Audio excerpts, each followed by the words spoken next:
someone who usually a man, discussing their small groups. We don't know what they are planning.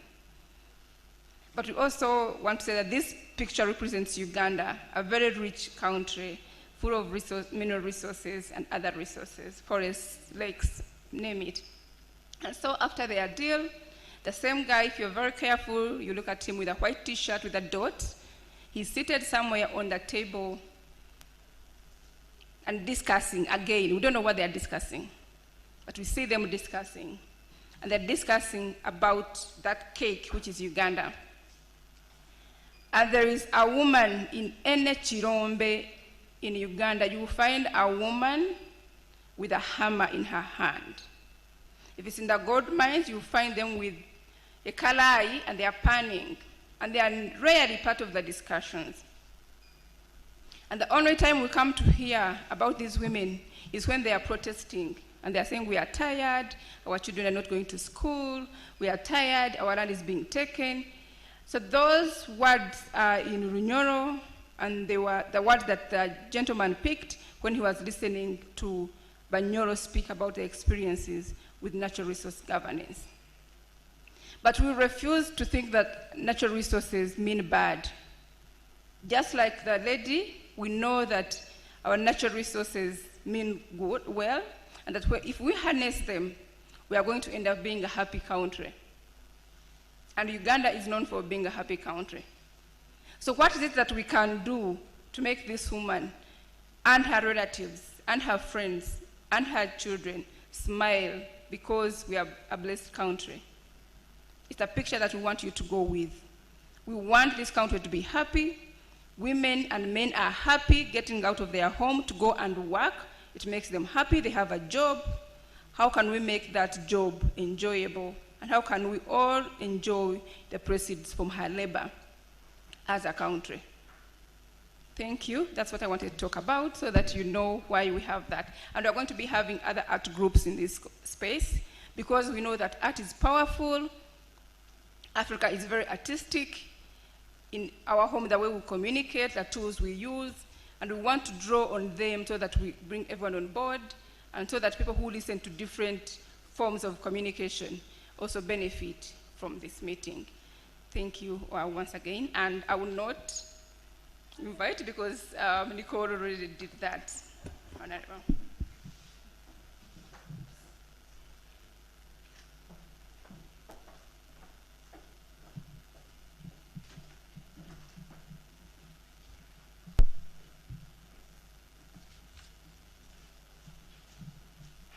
The Honorable Members of Parliament here present, the district chairpersons, the Director, Geological Surveys and Mines, and all the staff from the Ministry of Energy, Nicole, the head of DGF, the African Union Commission representative,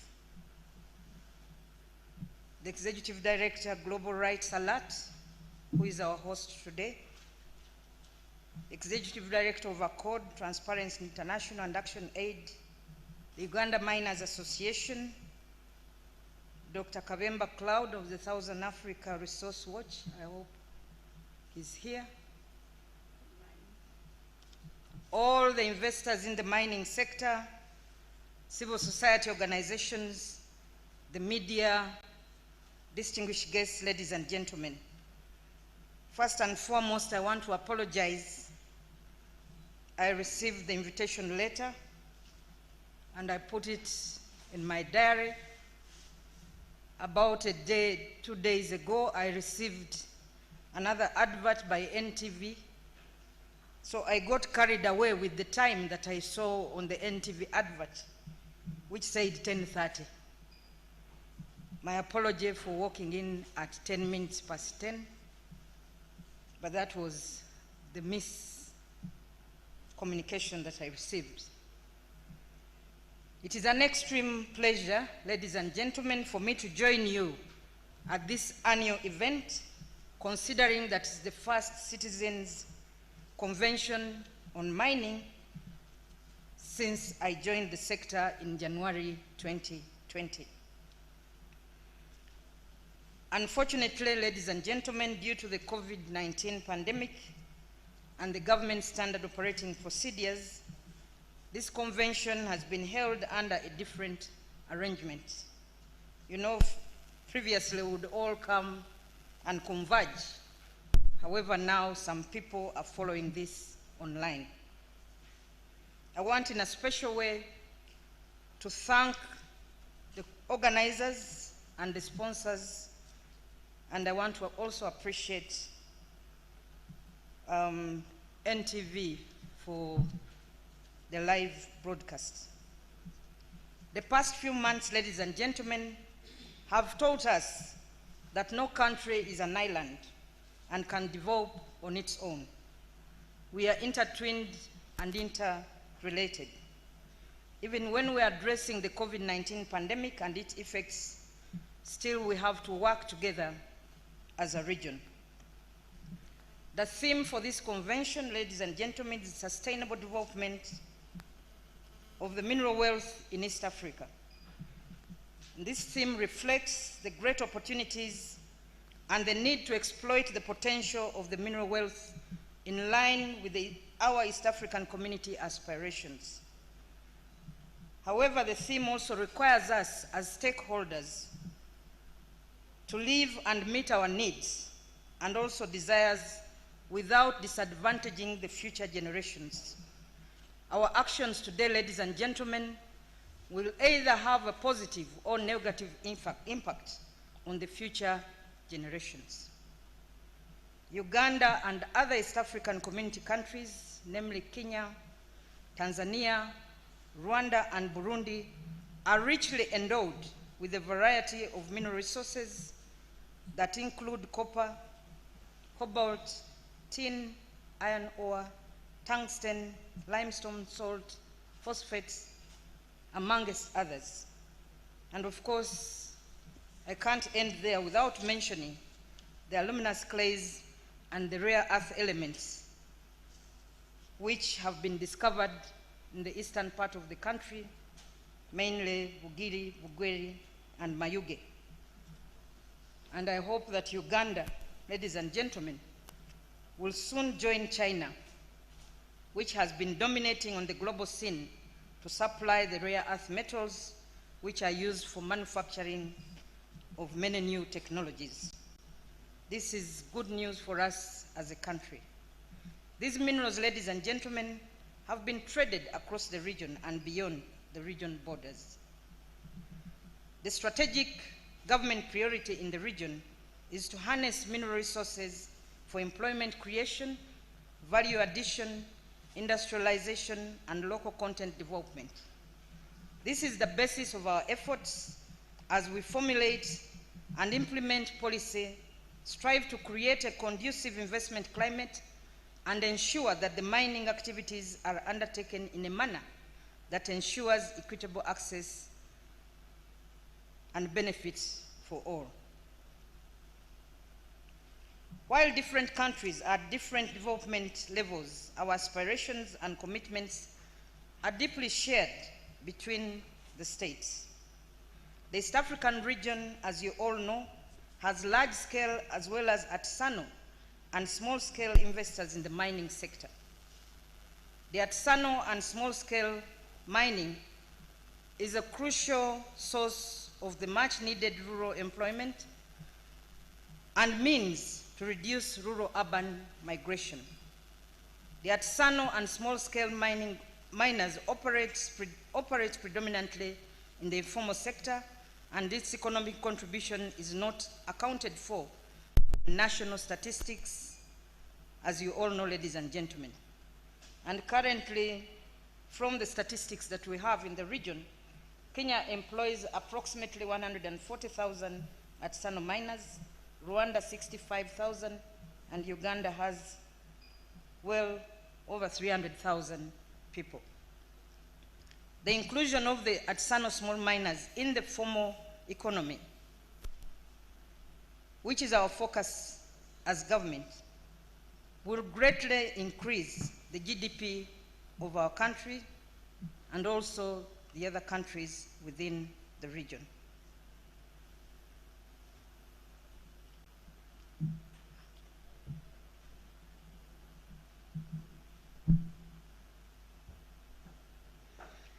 Let me focus, ladies and gentlemen, on my country, Uganda. As you are all aware, we are a blessed country with metallic mineral resources, industrial minerals, gemstones, as well as development minerals that exist in almost everyone's backyard. As government, ladies and gentlemen, through my ministry, we seek to develop the mining industry to foster socio-economic transformation and poverty eradication.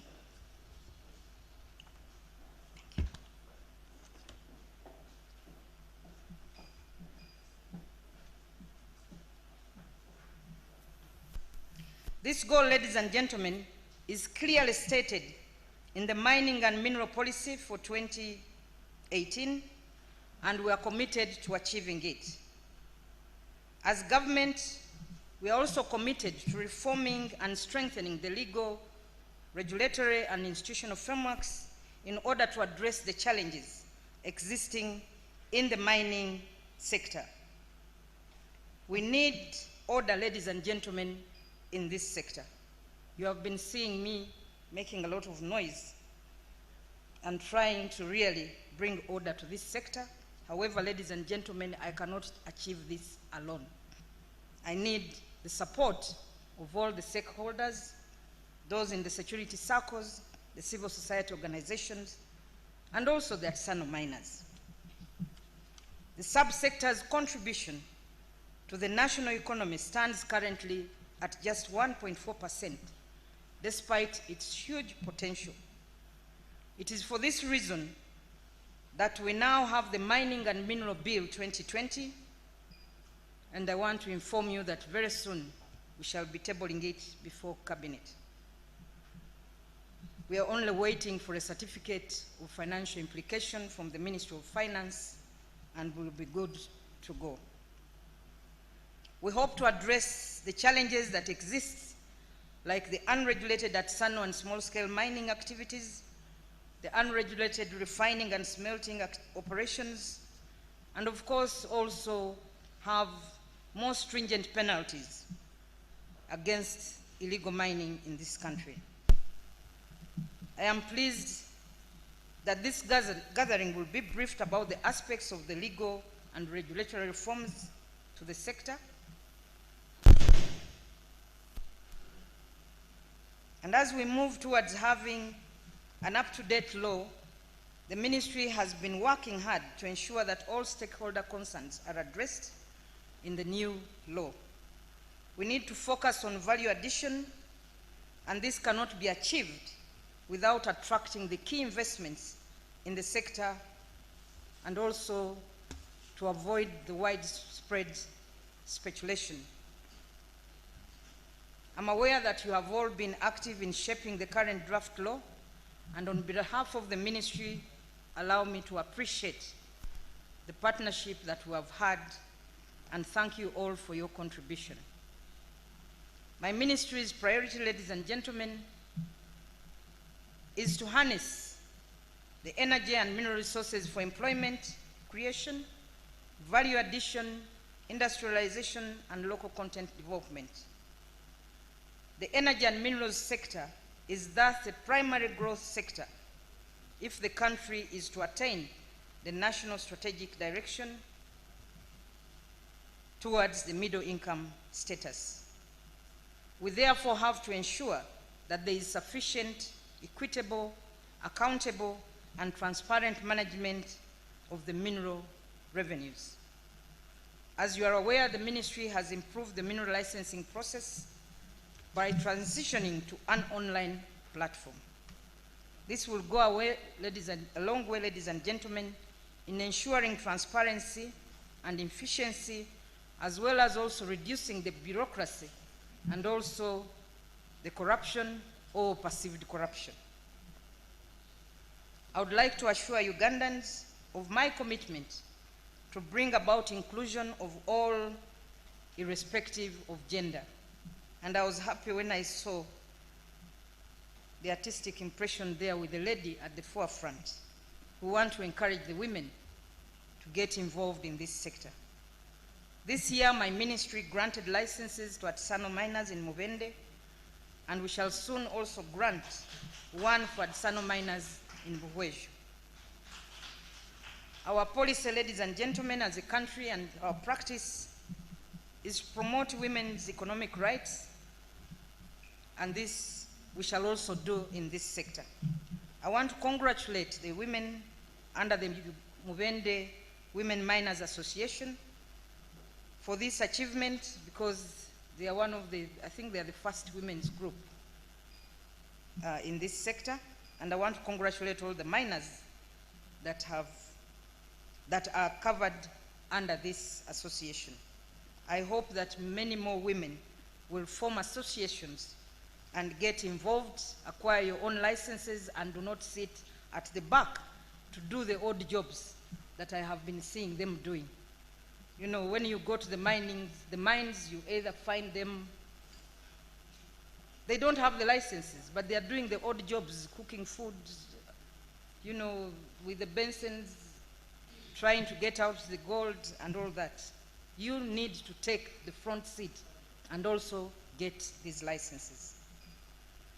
It is my hope, ladies and gentlemen, that this gathering will inform the much needed reforms in the sector, as well as appreciate the efforts of government to ensure that the minerals sector takes off. I would like in a special way to recognize and appreciate the support of the different actors, such as the Demographic Governance Facility, Voice and Fund for Global Human Rights, for making this event possible. We hope that the support that is coming in from such sources will continue to be aligned to the country's priorities as indicated in our National Development Plan 3. Lastly, ladies and gentlemen, allow me once again to congratulate the conveners, thank the sponsors for this convention, the Global Rights Alert, Accord, Action Aid, and Transparency International, and thank you specifically for providing an enabling environment for hundreds of stakeholders involved in this sector to convene every year with specific objectives that will help us in moving and improving this sector, ladies and gentlemen. The government appreciates your efforts and will continue to provide the space for you to work and contribute to the country's development. I wish you all very productive engagements as we strive to unlock the mineral sector's full potential to spur the socio-economic transformation of Uganda. It's my pleasure, ladies and gentlemen, now to officially declare this meeting open, although it was open before. Thank you very much. Thank you very much, Honorable Minister. Please, before you come back to your seat, I want to request you to sit over there and preside over a mini session. And this session is going to include the Honorable Minister, because we want government that's accountable, that government that's accessible, but also government that has 2 ears and 1 mouth, listening more than they talk. We are going to ask representatives, at least 1 or 2, of the artisanal small-scale miners to tell the government what has gone right, very briefly, and then tell the government what needs to be done to push us to the direction of transformative development. And so that's why the minister is here, to listen, to be able to know what kind of work needs to be done better. And may I request we to join me.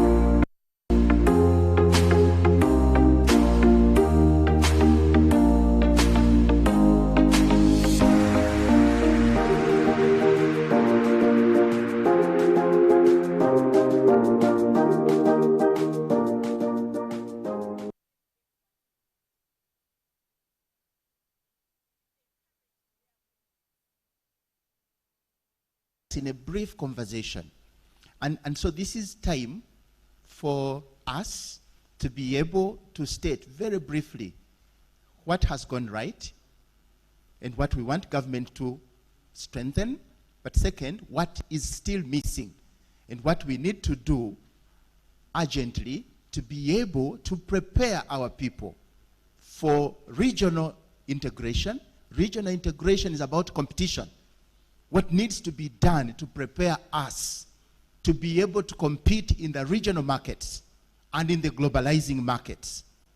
These are questions we have to address so that when we meet again 12 months from now, we would say we did this and we are getting better.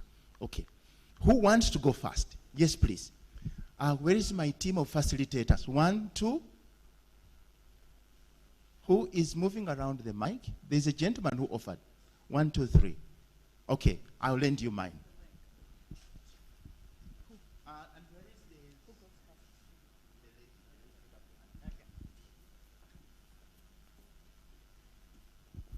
Thank you so much. My name is Elizabeth Biarugawa.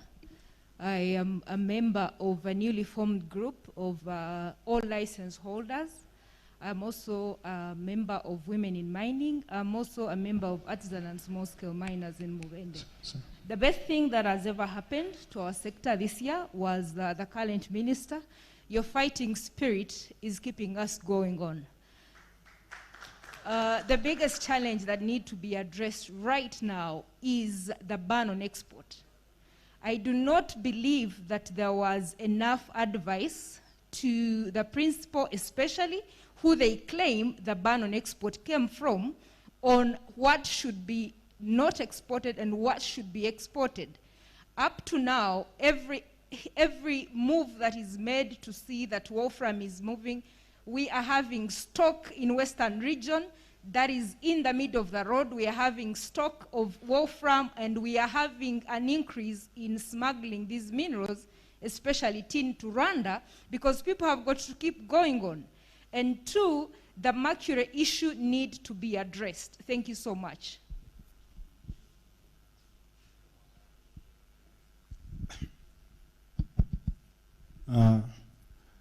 Our beloved Minister of State for Mineral Development, Honorable Saro Pendi, we congratulate you first of all to be in that sector. Dear participants, I want to bring this to the attention of our beloved Minister, that we appreciate the move to have a mining bill arrangement, but I want to request that consultations be enhanced.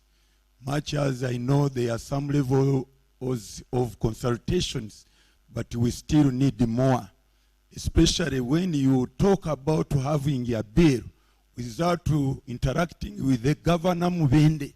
You will have done a disservice to this country, because we have gone through a lot of experience in regard to negative and positive ones. We need to harmonize all of them. I want to conclude by saying we are very grateful to our President, General Dr. Yoweri Kaguta Museveni, who took our advice of taking us for a benchmarking trip to Tanzania. And we had a lot of good experience in Tanzania. We need also to harmonize what we learned from Tanzania so that we can marry them with our Uganda arrangements. Thank you very much.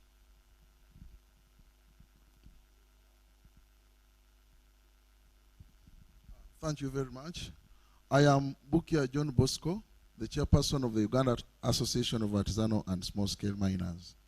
Honorable Minister, allow me to begin by congratulating you for attending the first citizen mining conference. And allow me also to, through you, to thank government, because through you, we are seeing the face of government changing towards artisanals and small-scale miners. We are now seeing some level of recognition and level of involvement. And also allow me to, I'm going to begin with the positives and will end with about 3 negatives. Allow me to appreciate government efforts in legalizing ASMs in this country.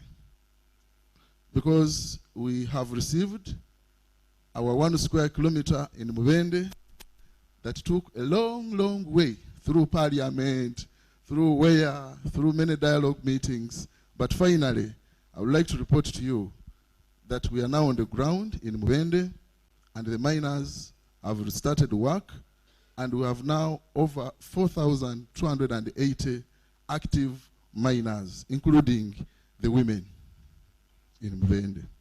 What has gone wrong and what needs to be done?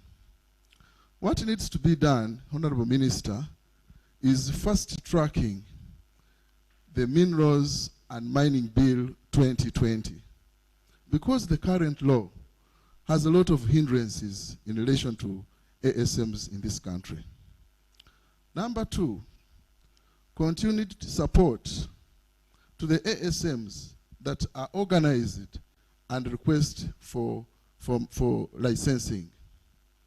We appreciate, through the Uganda Association, Mubende was given the 1 square kilometer in their former areas of work.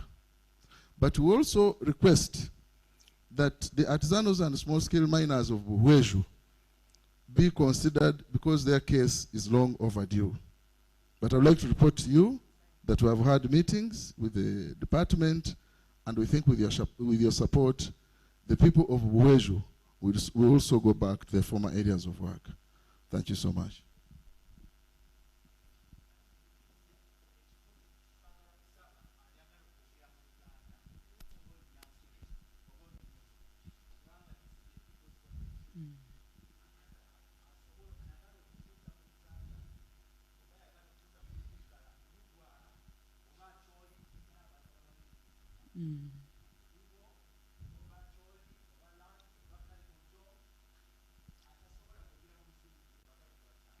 Okay.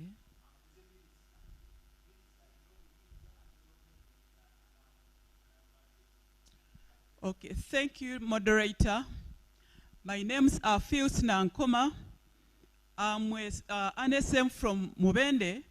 I'm a member of Mubende United Miners Assembly and women representative Uganda Session of Artisanal and Small-Scale Miners.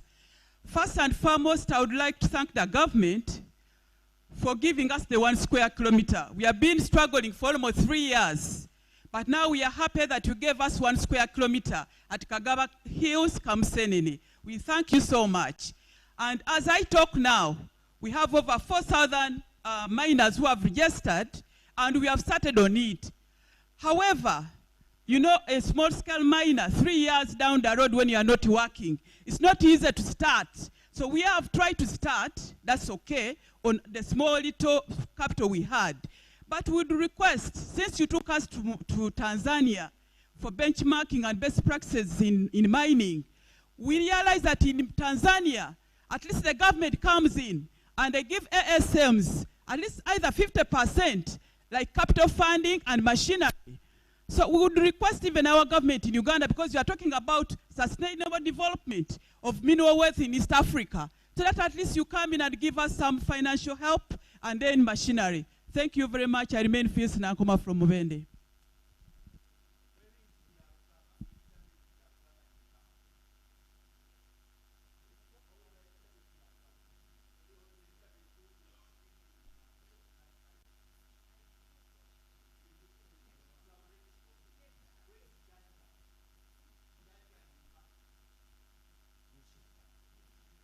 Thank you, moderator. Honorable Minister, my name is Beinom Chadeusededit from Buhweju. I'm an artisanal miner, and I'm also the vice chairperson Ugazim Uganda, which is represented by our chairman, John Bosco Butcher. Honorable Minister, I want to commend your efforts in supporting artisans in Uganda. Before you came in, we had petitioned Parliament because we had some issues which you are aware, and our intentions to going to Parliament, we were not fighting DGCM or mineral police. We wanted things to be put clear, because we feel that Uganda is for us and development can be done by us. So that's why we went to Parliament. But Honorable Minister, as you have been told, it is almost 3 years down the road when mines were closed in Bueju. But Honorable Minister, if by today you got a chopper and fruit and went to Bueju and you saw and you see what is happening in Bueju, you would wonder the so-called mineral police that is protecting and enforcing the DGCM and enforcing the DGSM regulations that is doing in Bueju. Because as I talk now, mining is taking place. Who is monitoring mining? We don't know. So it's very dangerous for our country and for our police force, which is supposed to enforce the DGSM regulations, are supervising illegal mining. So our question is, if we are not allowed to mine, who is mining in Bueju now? If we are not allowed to mine, who has been mining in Mbende? Are we on the right track? But nevertheless, Rome was not built on one day. We need things to be put in order that everybody can benefit on the natural source. And when I was a minister, I would request that you speed up the process of granting artisans a license in Bueju, such as that we can also do something. Because before COVID, when COVID came, you know what happened. But it's unfortunate now that our people have become beggars on their land because they have to pay mineral police to go and do illegal mining. So, if you could help us, because you have the powers as a minister, to tell the DGCM, because we have been in negotiations with the DGCM, and we appreciate Mr. Kedi is doing something, but we are bad off, and our people are dying of hunger. Honorable Minister, you are a woman. Women always have a courtesy of looking at issues that affect the society. Please, can you allow us to go mining, such as that we don't? Thank you, sir.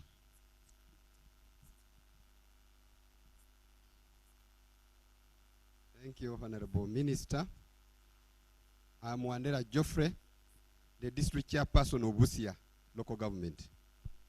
I'm happy to be part of this convention, and I want to raise two concerns from my district.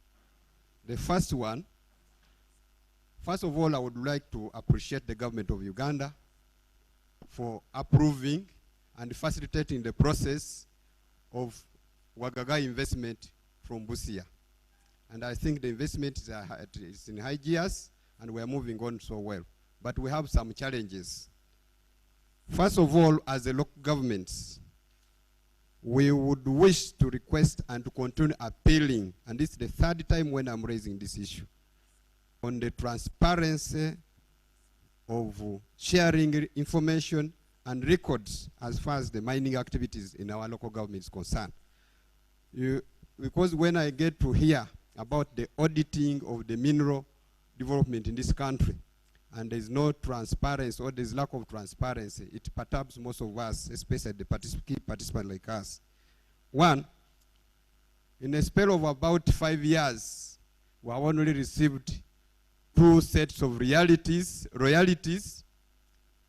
and these royalties, there's no criteria, specific criteria on how it's determined. If you gave Busia 18 million, out of what? Why can't we share the concession in terms of what has been mined and what has been sold, as recorded and data taken by the Minister of Energy? I think that would be better. Because if you give me 5 million for a local government with all the gold mining activities going on in the district, I think that's not fair. Honorable, the other one, kindly ask 1-2 questions because the time is running up.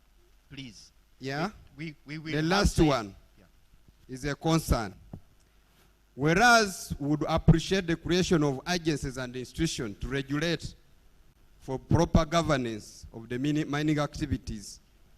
The question of the mineral police has left so many questions unanswered. One, first of all, the mineral police is supposed to guide the process in terms of helping the artisanal miners to acquire licenses.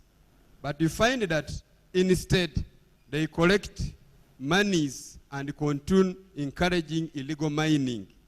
Now, that one leads to losses of revenue to both the central government and the local government. And lastly, I think that also aids the smuggling of minerals out of the country, because as Busia, being at the border, we cannot keep on watching when some of these things are happening, and we cannot share some of this information, especially to regulate and ensure that we get our right as local government. Thank you.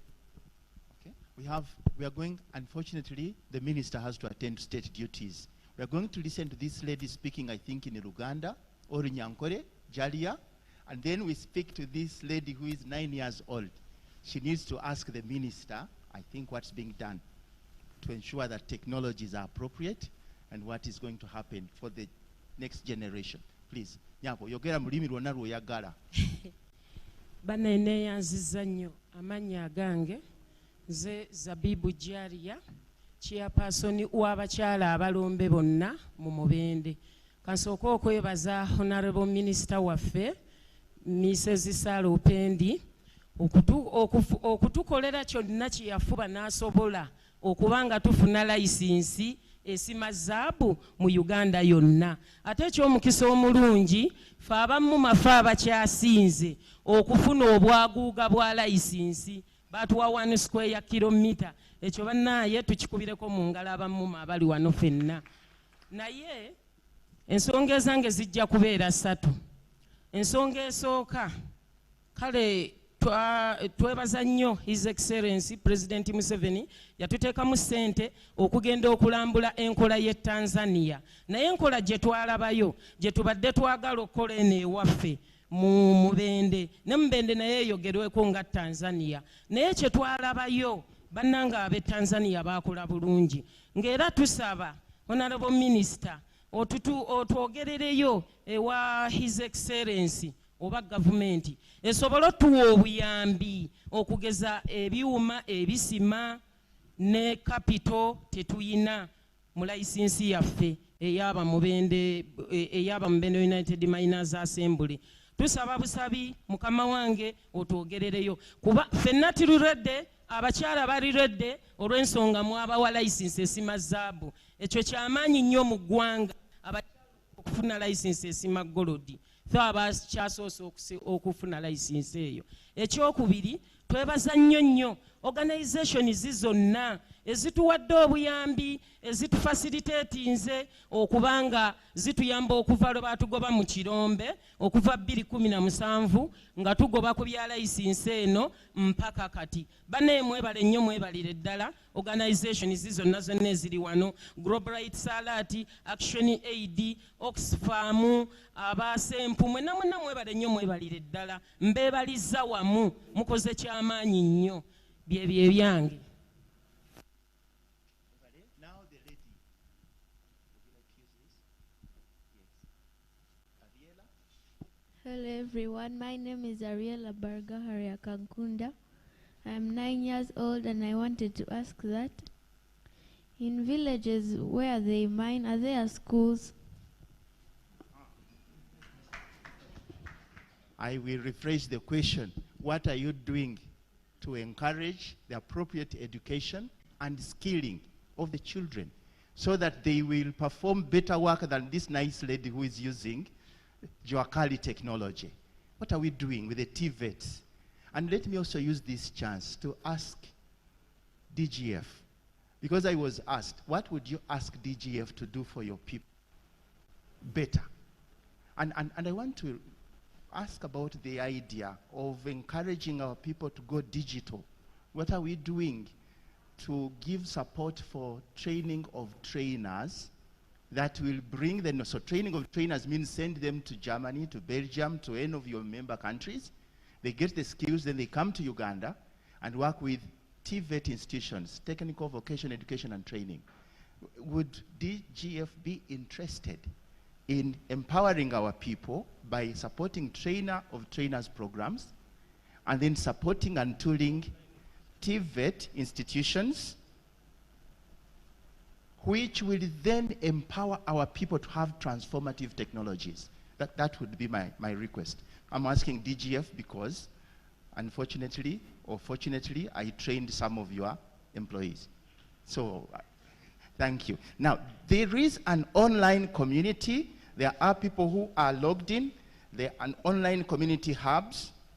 One is in Eastern Region at La Palme Hotel Busia. We recognize your presence and your participation. There's another digital community of 40 people, which is at Kuba's Hotel in Mubende. And there's another one in Central Region, which is 50 members participating digitally. And we do have questions which have come from the online community. Kindly let us know where the PWEs are in this convention. I think this is for Nesmas. Where are the PWD? People with disabilities. In my university, Makerere, there are people with disabilities in this country. We call them differently abled persons. Because in the digital era, what you need most is the brain, not your physical presentation. So, please let us know. This is a question from the online community. Let us know where the people with disabilities are in this convention. Second question, Honorable Minister, why is it difficult to legalize and license the artisanal miners at subnational level? Subnational level. These are questions for you. So can we please request you? One question or two, the others we can discuss later. At your leisure, please use the technologies at your desks. They are working. Thank you very much. Maybe I start with my young sister who was trying to find out whether there are schools in these mining areas. Ladies and gentlemen, you all know that government policy is that every parish should have a primary school, every sub-county should have a secondary school, and therefore there are schools in these communities. But we only need to encourage the parents to take the children to these schools. The issue of the ban on export of unprocessed minerals, specifically the 3 Ts, I'm very much aware of this issue, and allow me to assure you that we are actually doing our best to resolve the matter. We did present the matter in cabinet so that there is a cabinet position, and the discussion is still on. So please just be patient with us. We hope to soon resolve that matter, because we actually all appreciate, at least I appreciate, the challenges, and I also appreciate that there were agreements signed with these companies, and we need to really look at that part of the law. So we'll definitely respond to that. The other question was the use of mercury, the challenge, and I have also observed this. It's totally unacceptable for people in the mining areas, especially that Sano and small-scale miners. I have observed the use of mercury. My commissioner, the technical staff will be speaking more about this later, but it is totally unacceptable and should be discouraged, because you all know the negative effects of mercury on the health of the population. And this is what we also want to strengthen in the new law. You know, we have a law that, enforcing is a problem.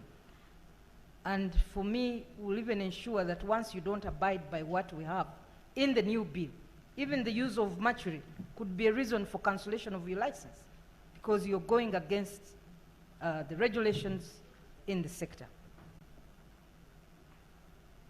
The issue, Chairperson Muvende, there were wide consultations on this bill. And now we are ready to move to cabinet. There will be still consultations at the parliamentary level. So please be available once the bill is presented to Parliament to make an input, because the committee will definitely have to reach out to the different stakeholders so that we have a bill that accommodates all or covers all the issues. And of course, this ties in with the fast tracking. We're actually fast tracking this bill, and we hope that we can present it before we even go into, hopefully, before we get into the elections, we should be able to hopefully present it to Parliament and then move on thereafter. The issue of support to artisanal and small-scale miners, the point is actually noted and it's a subject of discussion. I think we'll be able to throw more light on this, my technical teams, on what we're doing, because you really require resources to be able to utilize or use or be able to move forward with the operations in those areas. But of course, it's not something for now, for today, for tomorrow. We have to discuss, and government has to find a way, even if it means giving you funding that you pay back. That could be a solution. A softer loan which you can utilize and pay back, because you're definitely going to make money once you start mining. The issue of the artisanal miners in Buhwejo and other areas, I think I have talked about this. Please just have assurance that we are definitely going to grant the license. The Police Minerals Protection Unit, it's a bit unfortunate that we've also had issues with the PMPU, and just to assure you that His Excellency the President has taken up this matter, and we hope that something will be done soon. But also the new bill will address this challenge, because you know that the Minerals Protection Unit now is under a different command, and we cannot even discipline the errant officers engaged in or promoting illegal mining. But the bill proposes that this will be under us as a sector, just like we have the police in other, for example, in the Uganda Revenue Authority, the Environmental Protection Police, so that when somebody is, you know, if you're not indisciplined, then it's easy to move you and get somebody else. But currently we are not, we work with them, but they are not directly under our command. But as I said, the President has taken up the matter. And it's very unfortunate if some of these officers collect money. I have received these reports about PMPU. I'm glad the police officer is there. Some of your officers have actually been the ones promoting illegal mining in this country.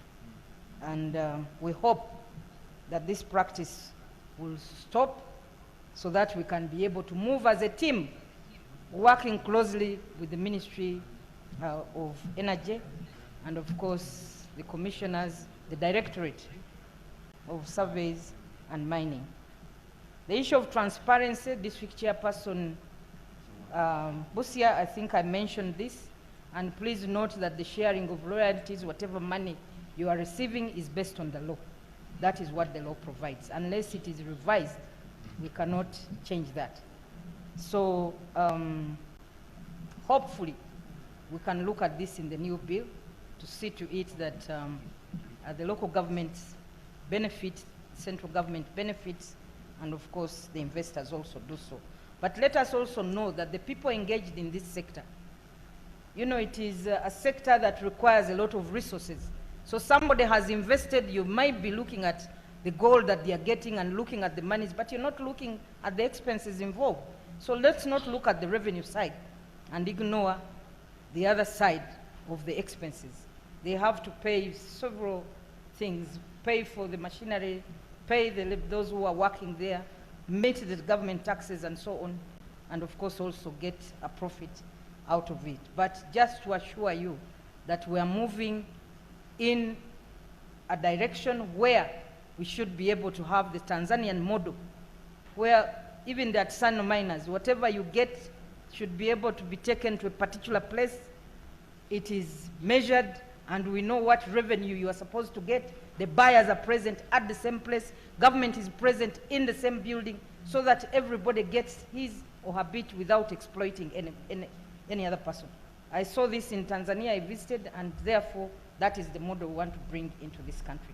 So this is why I said we need to move together to have the sector well organized, other than the current format where, you know, you are requesting maybe 5% of what. So if we have that arrangement where we have special centers where people take their gold and we're able to know what came out of where, how much gold they received, how much money is involved, then you're able to know that, you know, your 5% is of this. And of course, with that arrangement, Tanzania has also been able to receive much more revenue than it was actually receiving. So we are moving in that direction of having an organized system in the country. So I think basically those are the issues. The other issues will be answered by the technical staff, maybe more clarification on some of the issues when they are making their presentations. I thank you. Thank you very much, Honorable Minister. She is very competent in the area, and she has answered most of the questions. So may I request the other panelists, in the interest of time, just to address one burning issue that you think the minister has not addressed. So just one, beginning with Winnie, then Nicole, then Onesimus. I think for me, the question that I have as a Ugandan, and for us, is whether we really own these resources that we have, whether we feel the ownership of these resources when we're talking about them. And it's a very big challenge, because every time we are speaking, we are like, the miners, we definitely are not part of the miners. The investors, we are not part of the miners. And we forget that this is our resource collectively as Ugandans. So how do we develop that spirit of knowing that these minerals are ours, and then we start asking ourselves, do we understand the value? Do we understand the quantities that we have? Do we understand the potential that we have? I think once we have those discussions and have a shared understanding, we're going to find working in the sector relatively easy. And I hope that the minister, it's not a question, it's something that we are challenged to do. I hope that the ministry can work together towards, you know, making us appreciate how much minerals we have, and then holding to account whichever stakeholders is governing or utilizing these minerals. There was a question from the audience on whether the discovery of oil and gas has diverted our attention from mining to oil and gas. I think largely yes. And this space is created purposely so that we do not forget how rich we are, how much gold, how much tin, how much copper, how much marble, how much all these other things we have. Because I think the potential in our minerals is so much more than what is in our oil. But indeed, the discussions have been more on the oil sector. So we created this space so that we can, you know, talk about mining, talk about minerals, and how important they are, and so we don't forget and be diverted. But the opportunity that we have, as they mentioned, we have just signed on to the EITI, and Onesimus and myself sit on the multi-stakeholder group. And we are very excited that the multi-stakeholder group has chosen to look at mining as a sector.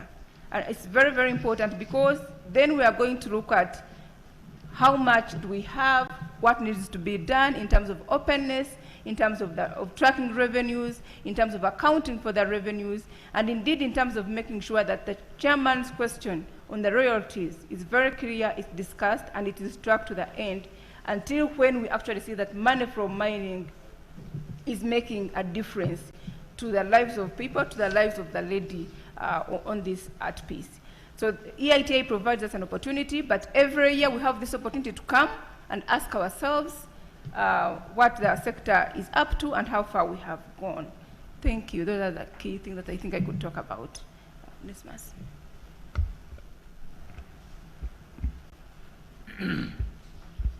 Thank you very much.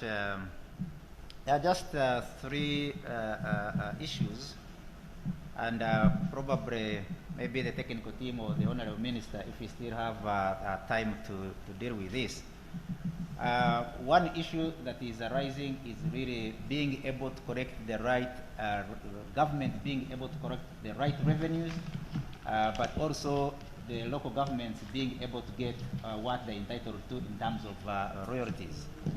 And a question also came up from the audience, and was indicating that the Auditor General's report 2019 was indicating really that government lost a lot of revenue. And it was attributed to the fact that actually there is limited inspection at the source. So we don't know how much actually we've mined, and therefore we are not able to collect the right revenue. But the local governments are also not able to get the right royalties because they don't know what has been mined and therefore what has been sold. And what the audience is seeking, of course, is how is this situation being dealt with? And I saw that probably I'm not the right person to answer, but probably to pass it on to you to be able to respond to this.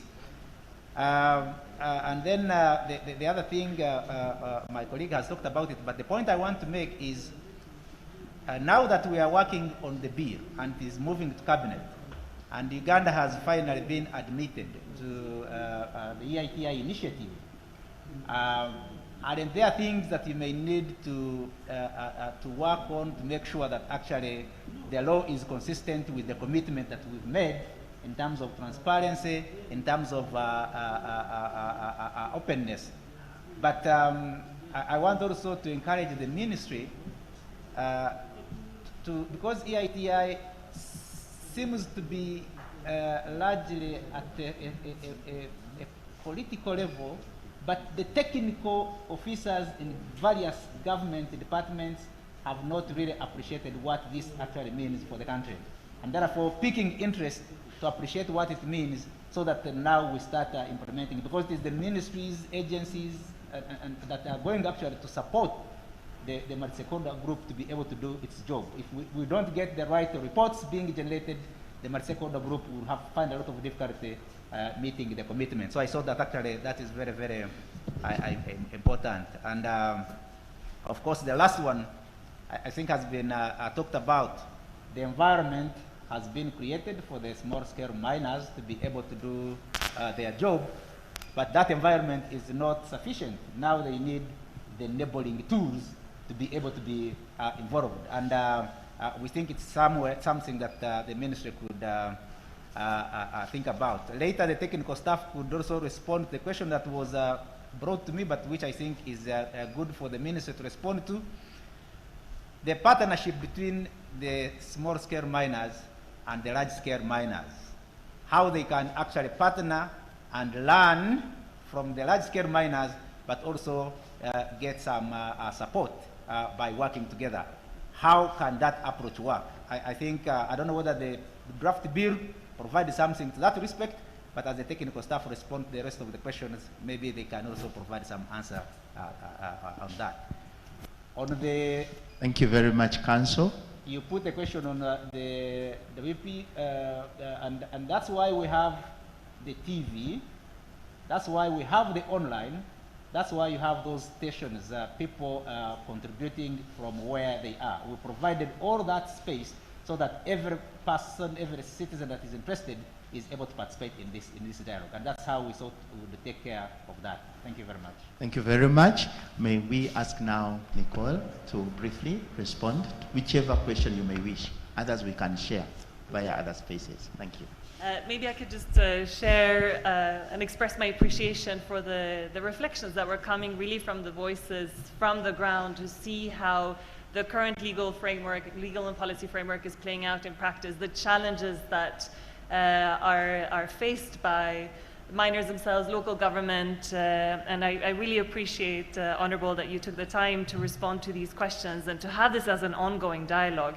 It's excellent that we're meeting here today, but this needs to be an ongoing dialogue to make sure that the legal framework, the policy framework that is there is implemented in practice. So this is why I personally found it very, very enriching to hear about the concrete issues that are faced at local level, both in terms of how are we tapping into the economic benefits, how are we protecting our environment from damage, how are we addressing human rights challenges that have come out in this context. So maybe just on the last point, and I mentioned it in my remarks, there is an ongoing discussion on a national action plan on business and human rights.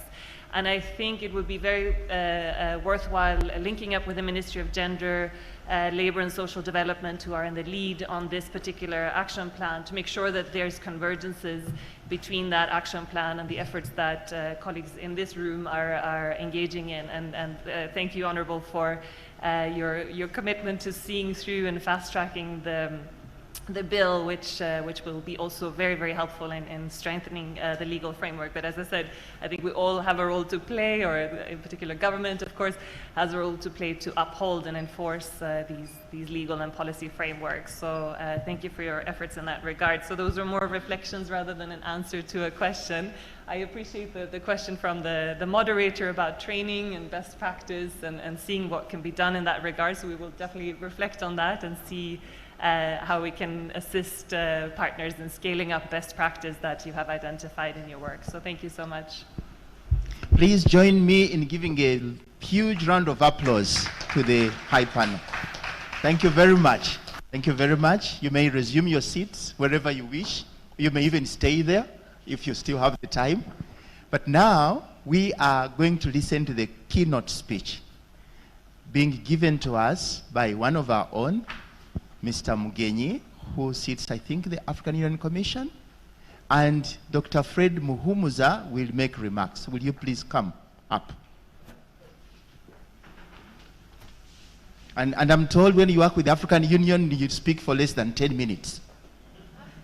Yes, you go to the point. No preface, no thanking voters, no thanking, you know, yes, it's election season, but you go to the point. And Dr. Fred Muhumuza, not yet here? Please come, please come.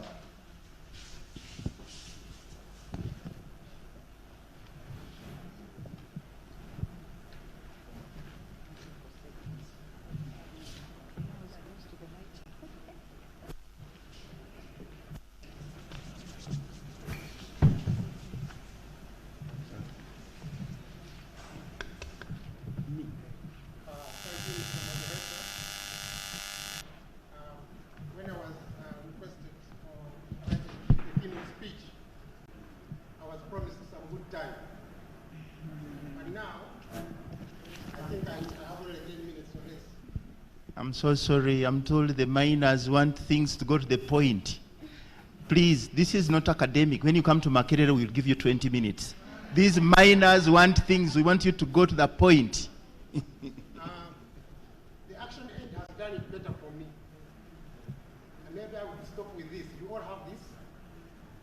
And if you have read it, it says, our oil, our future.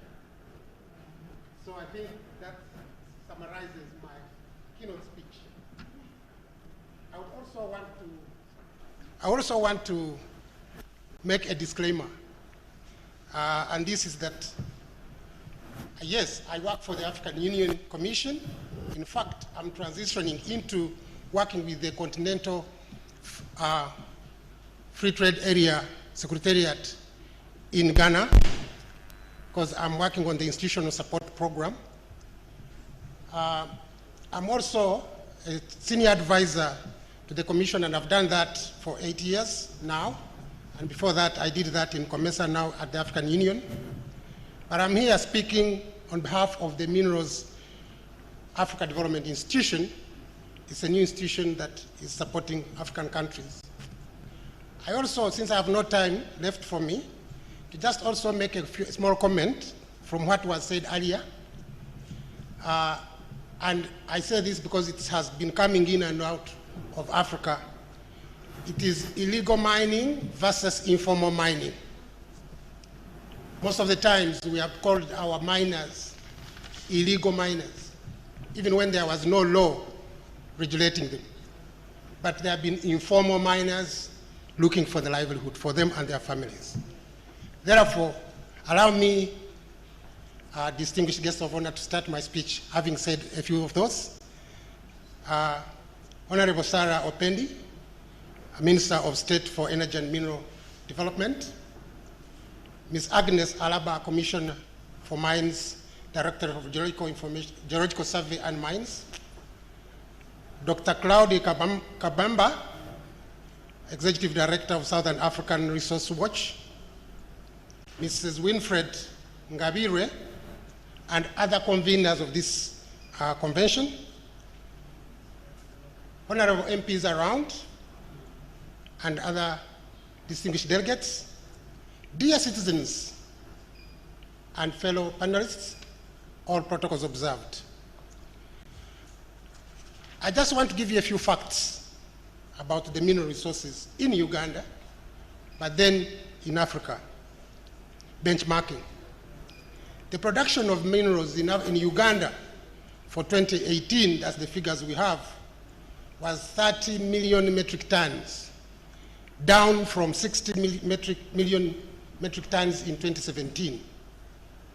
Compared with Kenya, which produces or produced in 2018 over 400 million metric tons, and Tanzania over 2 billion metric tons of minerals in 2018.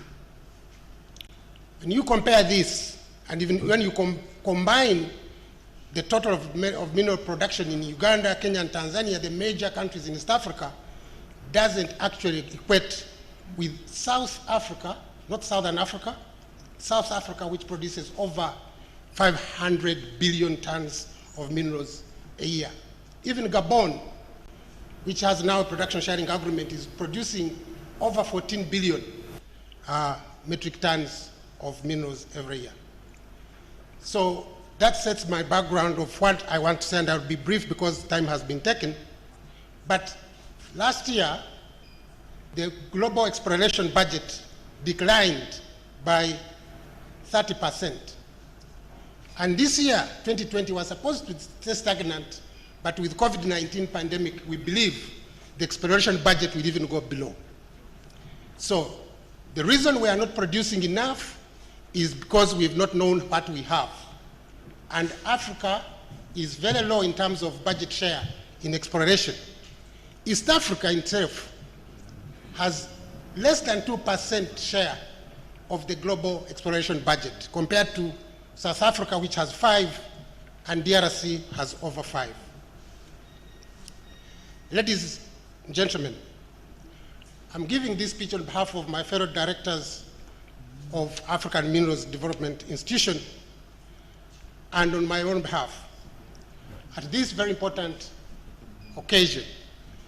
And I say very important because in most literature, both in Africa and abroad, you rarely find citizens' convention. You'll find indigenous communities. And in Africa, we don't have indigenous communities. We have citizens because everybody is a citizen and we all have to share equally. Honorable guest of honor, this meeting has a theme which is going to be the setting of my stage for my keynote speech, and it is about sustainable development of mineral wealth in East Africa. It has three connotations. The first one is the conception of sustainable development. The sustainable development was actually officially started with 1987 Commission on Environment that was commissioned by the UN. And it actually said that it is an idea that human societies must live and meet their needs without compromising the ability of future generations to meet their own needs.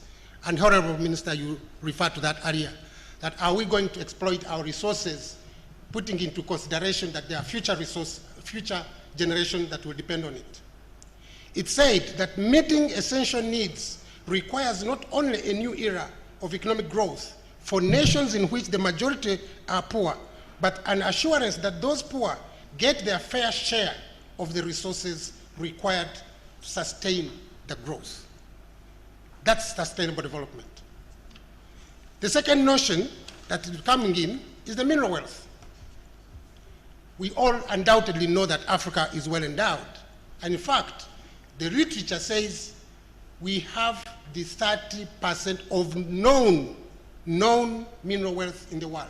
Known because 4 out of 5 of African resources have yet to be explored. So the only known reserves in Africa, 30% in the world, 30% is in Africa. And we are yet to know more and the Honorable Minister referred to the rare earth minerals and others. We have not even been considering the development minerals, the construction materials, the industrial minerals that actually employ more of our people than actually the high-value minerals, gold, platinum, group metals, and others. So we have a whole lot of minerals that we are endowed with, but has it been coming out to sustainable development that Africa requires, as defined by the Commission on the UN in 1987? The third connotation that is given by this theme is East Africa. And this takes us back to history, to, before Africa had the dotted lines that was brought about by the 6-month Berlin Conference in 1885 that put dotted lines on the African map. Before then, there were no borders. But also, minerals don't have borders. They don't, it's just an area. There is no geological map in Africa or in the world that will show you this mineral is in Uganda, this is in Kenya, and this is in Tanzania. It will just show you a region. I'm not a geologist by training, but I think that's common sense, even though common sense is very rare.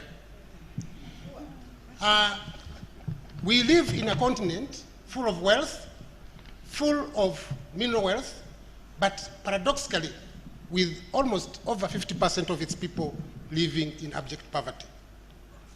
And I also want to continue on that note of East Africa, because it sets in the stage of regional integration that our forefathers have been looking for, and even those leaders of present are still struggling to achieve. Integration. We are trying to reverse the Berlin Conference and remove borders. Is it easy? No, because we have the nation state and we have sovereignty. But we can do it mentally by actually thinking there are no borders in East Africa, and therefore we have to work together. And I'm glad that the government actually did take the miners to Tanzania to learn from Tanzania. What is going to be needed now is what Tanzania is doing to be harmonized with what Uganda is doing.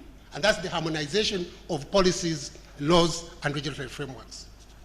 Let me take you a little bit further before East Africa. The Lagos Plan of Action was developed in 1980 as a 20-year blueprint to make Africa self-sustaining and self-dependent. The preamble of the Lagos Plan of Action reads as follows, and I quote the first paragraph: "The effect of unfulfilled promises of global development strategies have been more sharply felt in Africa than in other continents of the world. Indeed, rather than result in an improvement of the economic situation of the continent, successive strategies have made it more stagnant and become more susceptible than other regions to the economic and social crisis suffered by the developed world." And now we can see even this more with the COVID pandemic. If everything comes to Africa with the situation we have, we'll suffer more because we are less developed. But all this has been happening. Why not only Africa had the strategies like the Lagos Plan of Action, the global initiatives have been on the continent. When the 1980 Lagos Plan of Action was put in place, the UN put the Decade for African Industrialization, Industrial Development Decade for Africa 1, from 1980 to 1990. Indeed, Africa did not industrialize. There was another industrial decade, number 2, from 1990 to 2000. This marked with the Abuja Treaty. And these two initiatives of Africa, both the Lagos Plan of Action and the Abuja Treaty, do not actually refer to mineral resource development as mining. There is no word in those documents. You can go and research on them. What is there is that member states should cooperate on geological information, technological development, put institutions that will support this, but above all, harmonize policies, legal and regulatory frameworks in industries, not in mining. They talk about metallurgical industries, they talk about chemical and petrochemical industries, they talk about all other industries, energy industries, that are actually value chain or value addition. They've never talked about we should mine and export. They have talked about we should strengthen our geological information. And I can tell you that the first highly paid civil servant during the colonial time in Uganda was the Director General of Geological Survey. He was the highly paid civil servant. I don't know whether our Director General today is the highest paid civil servant. And why is that? It's because those who were running us, the country, wanted to know the information of our resources. And as now, we are talking about British Geological Survey to actually return some of the data they have, because they have more data than we have. These fathers of the nations still continue to speak on wanting to ensure that there are other means to ensure that there is sustainable development, that there is satisfaction of basic needs of the populations, that there is exploitation of local natural resources, there is a creation of jobs, there is establishment of a base for developing other economic sectors. And we know there is no sector on the continent or in the world that does not work with mineral resources. And that's why I do agree with Winfred when she says we are all involved in this sector, not just miners or investors. Because agriculture depends on it, your toothpaste depends on it, whatever you think of it depends on mineral resources. So we need to look at how do we develop it. Before we think of gold, how can we have phosphates for our fertilizers? Before we look at diamond, how can we have another sector that can feed into our demand on the continent for infrastructure, for urbanization? You actually have more money coming in through the sand, clay, bricks, aggregate stones, marble, than you can make in gold. So, if all these initiatives have been there, and I'm running so fast, Professor, to ensure that I am not giving a lecture. 2 more minutes, please. And if we all ask ourselves, if these initiatives at the United Nations, at the African continental region, we had MDGs, now we have SDGs. And even the African Union have recently established another global strategy to optimize the use of African resources to benefit all Africans. That's the Agenda 2063. If all these initiatives are there, why are we still in this situation of Africa being at the crossroads? The answer is simple. And that's why I like the comment from I think, gentleman from Mitiana, who said, consult us.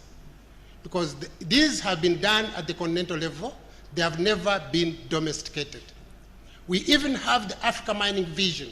The Africa Mining Vision, which I was happy to implement or to coordinate the implementation of from 2013 to 2019 when I left that post and went somewhere else, talks about mineral beneficiation, talks about side stream linkages, downstream beneficiation, upstream beneficiation, and harnesses the potential of artisanal small-scale miners to ensure that they contribute to the broad-based development. But the Africa Mining Vision has not been domesticated because it's a vision. We've managed to develop three instruments that I would conclude thinking that they can do more favor to the work that is ongoing.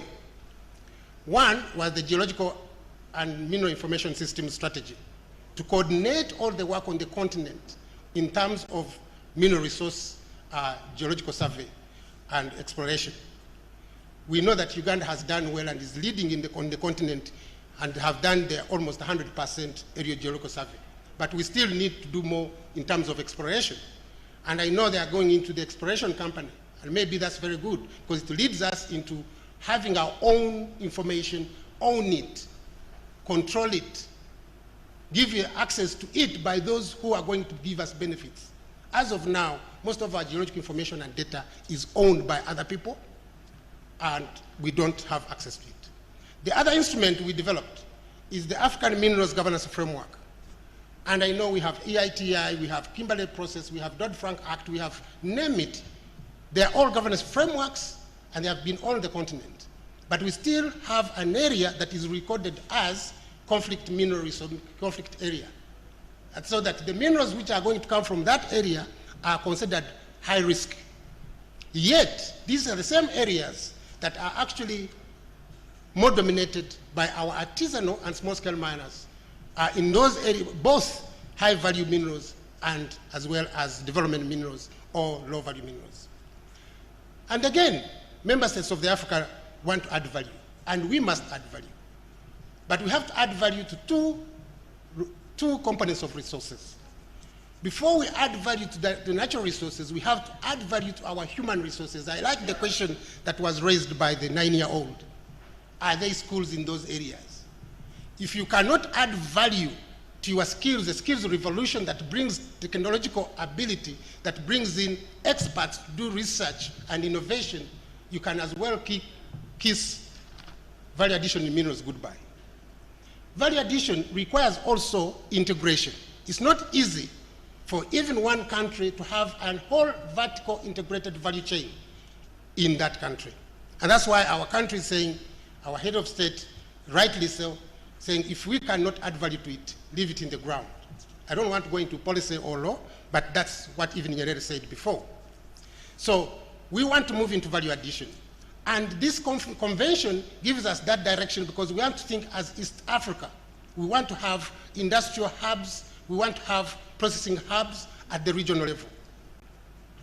We also want to talk about our partners who are working with us in terms of ending some of kind of the resource cuts that we've had, conflict minerals. For instance, the OECD has guiding principles that guide how to responsibly source minerals from conflict areas or high-risk conflict areas. But what it doesn't do is actually have a due diligence of those who trade in arms and weapons in those regions. Ironically, all the components of a gun and a bullet are made from those materials, but they are not made in Africa. But they come into those areas. So if we are going to end conflict, and for African Union, this year was the year of silencing the guns on the continent. But you cannot silence the guns unless you manage your resources better.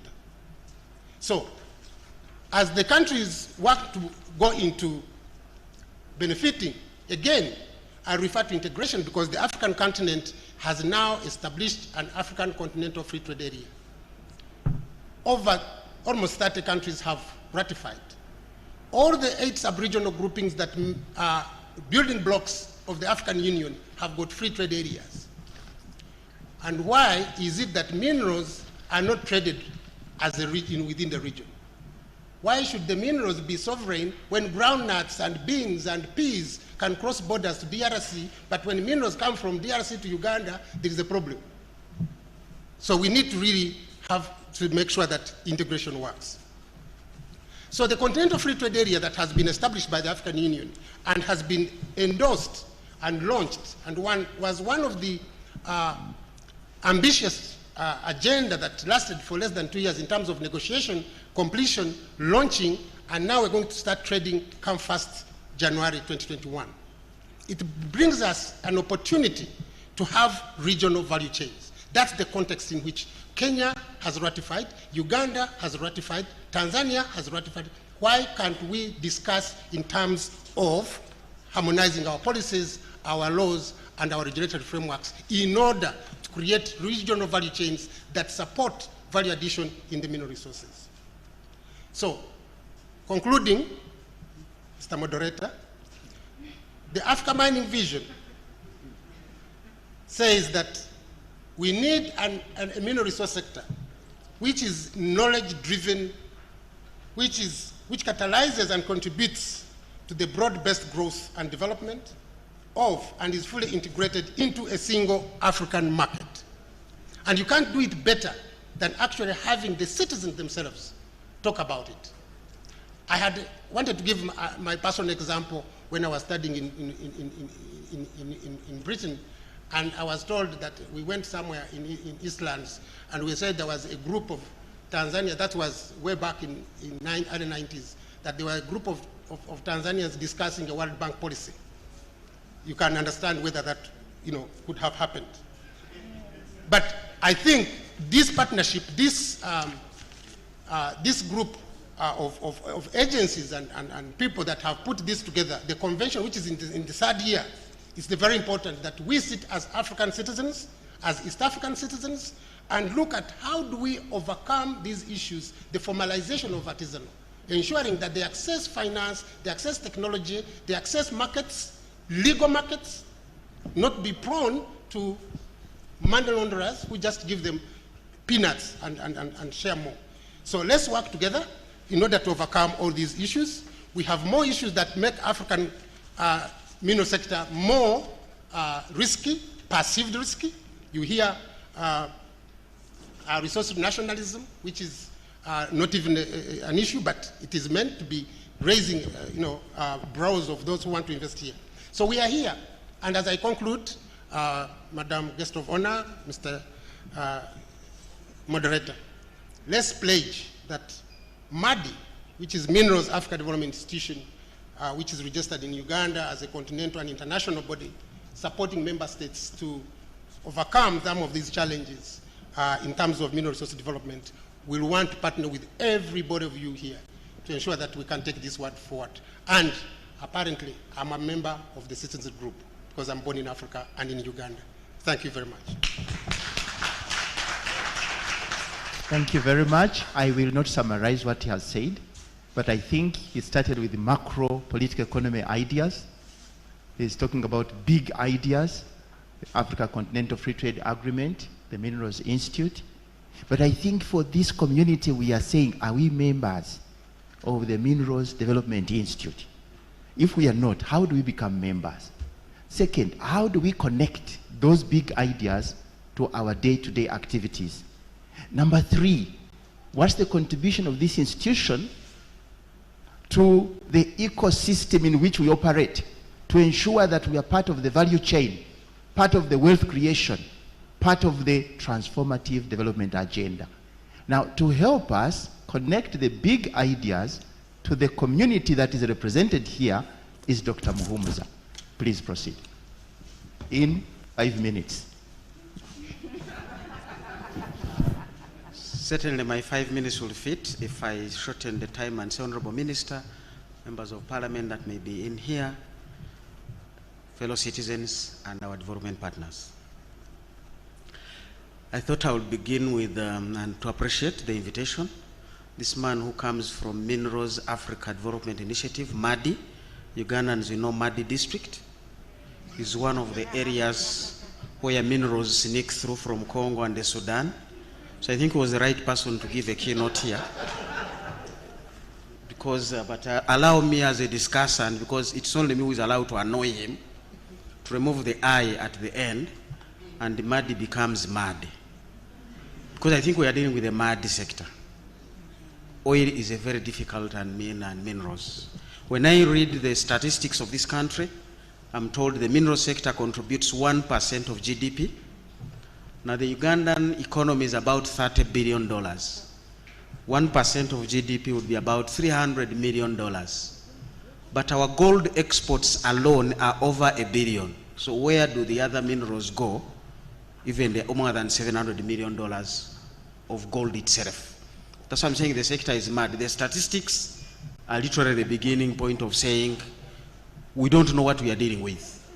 So either some of the minerals going through Madi district don't belong to Uganda and they just walk through and walk out, and we don't know what is happening. But that said, I think he has raised a very interesting thing that emphasizes the mad sector we are dealing with, rich but poor. How can anybody be rich and then poor unless you are mad? These are the issues he has really raised, and they are questions of governance. A friend of mine used to be sleeping in a slum.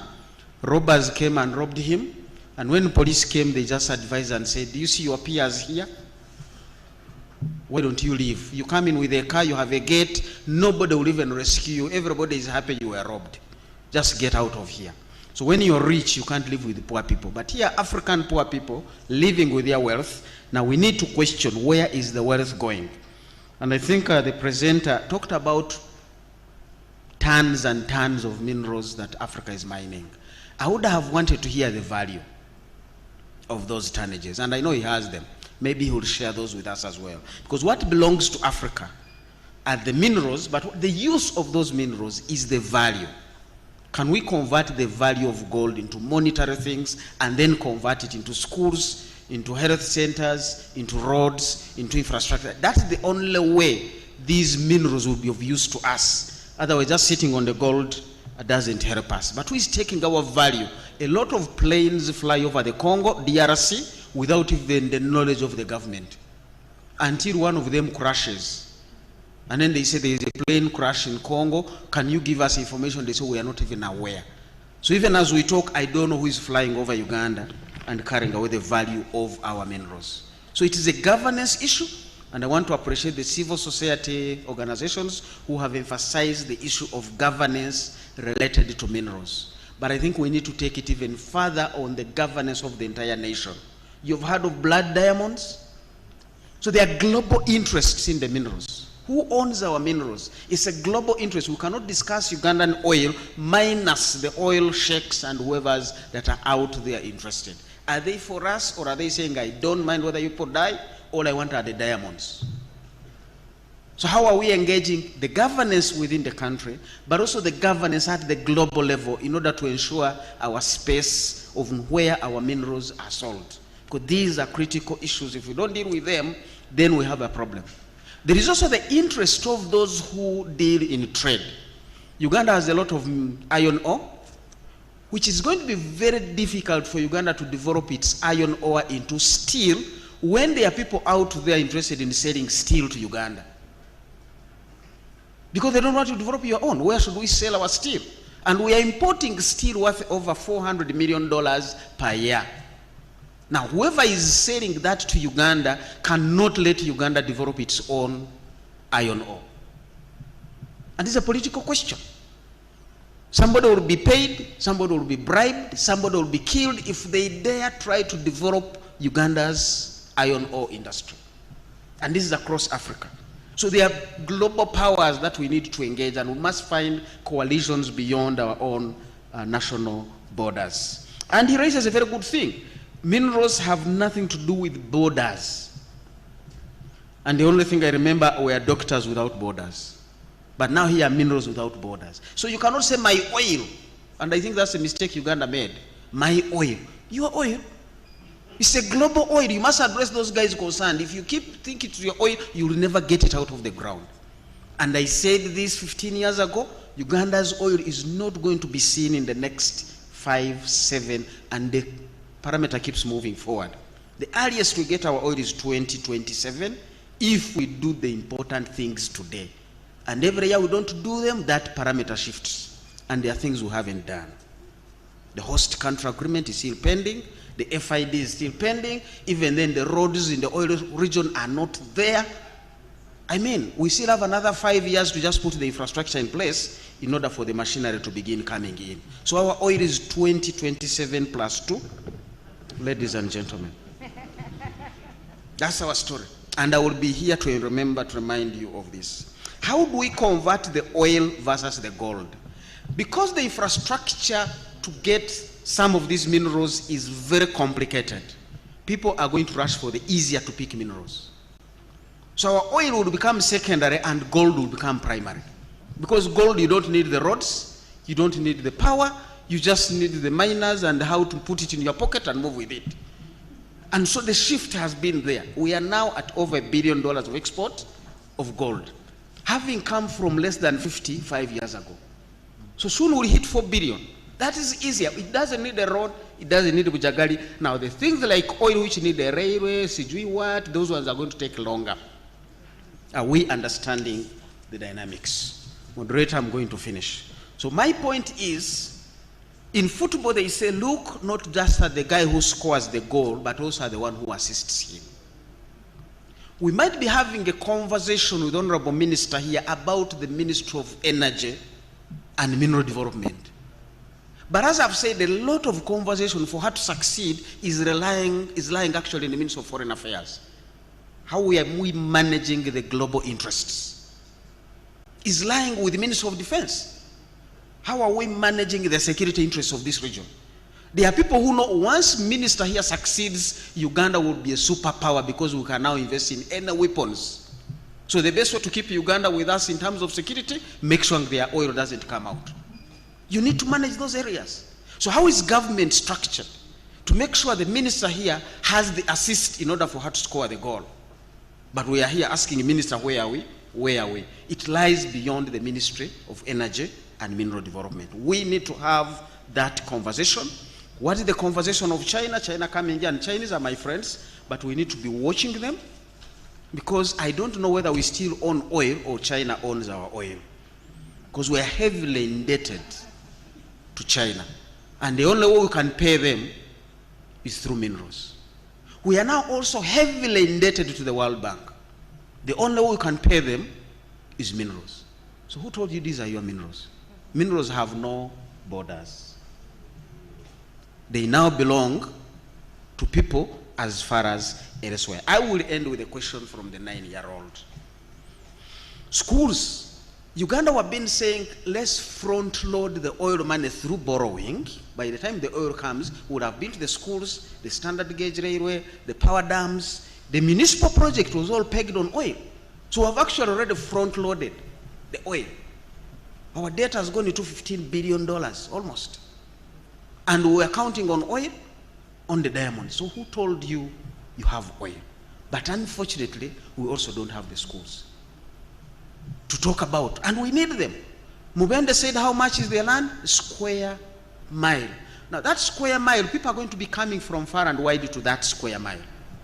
Those children that are coming with their mothers, for them there's not the gold scavenging. It's the school. That's why they really raised a very important point. Where is the school? Where is the hospital facility? Where are all those things that must be closer to the square mile, so that while people are mining, other bits of life are going on. This is sustainable development. So that when the gold is done, the child will also be educated. And so the family will continue beyond the gold. Moderator, I want to appreciate you. Thank you very, very much. Please, a huge round of applause. Now we have a colleague. You know, we said we are doing this convention using a blended approach, physical presence, but there are people participating in this convention digitally. And we have Dr. Kabemba, who is in South Africa, and he's proceeding to give a lecture in his university. So we have not permitted you to ask these high-level people. We are going to ask Dr. Kabemba to get ready to relay his contribution via Zoom. In the meantime, we want to ask the Fun Factory. You know, there has to be fun to make the business of artisanal and small-scale mining very fruitful and enjoyable. Fun Factory, now is your space. Or forever keep quiet. Where are you?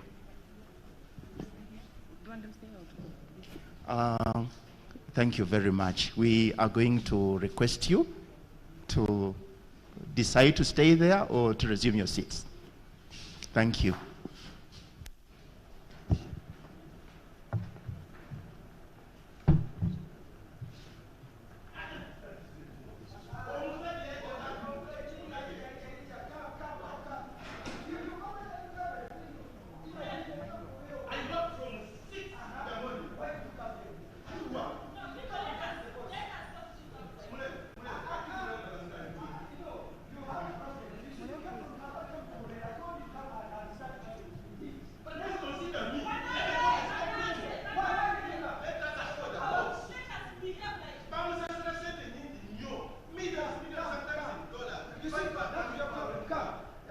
You didn't have a job. I called you.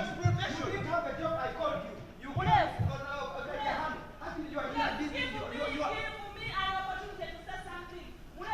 This is what we do. Brown, you said I know. Guess.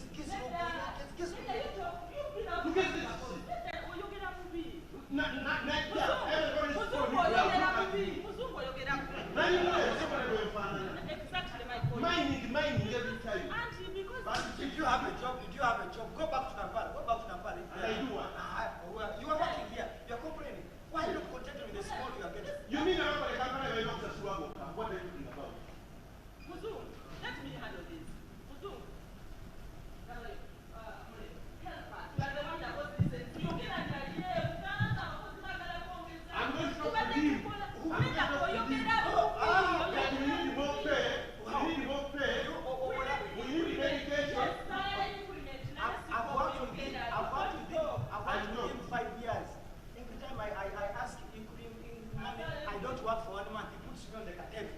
So how you? Wait,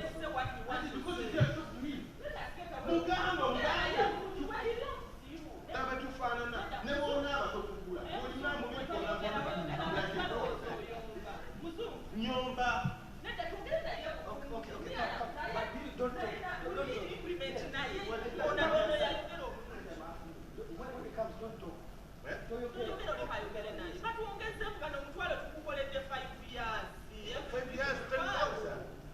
Boss, they are paid millions sometimes. Billions. We are finishing the building. We have come for bed. Why are you shouting? We are talking. This is normal talking. Yes. What's the problem? No, there's no problem. We are just finished working. We haven't even showered. So today you have finished early? Yeah. Yeah. Who decided that you finish at 6 p.m.? Today you have finished at 6 p.m. That means tomorrow you start at 5 a.m. Yeah, no problem. It's okay, boss. Hey, big boss. Because one person should speak for you. Because if three of you speak, I don't Keep quiet. Yes. You got your day, Nani? No. You have not? No. But we want to say something about the daily Salary increments. There is a time for everything. Boss, no. Even 1 long hour. I've been busy the whole day. So great. Thank you, boss. Thank you, boss.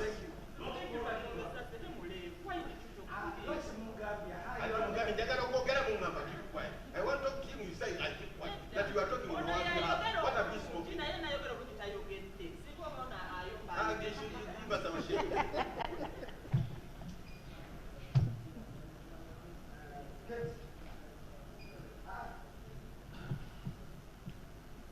Just 10,000. Yeah. No. I want to add before you put back. This is 10,000. This one, get 5. Can you balance it?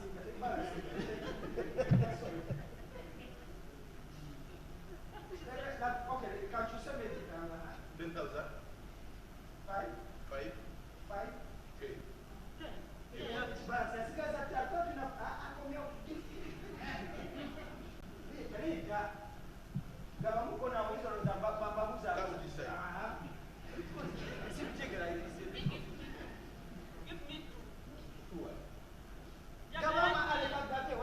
Keep quiet, I'm the boss now. Yeah.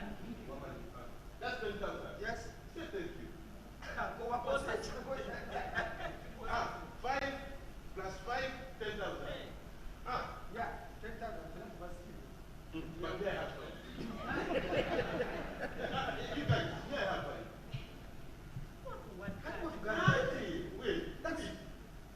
That's beautiful.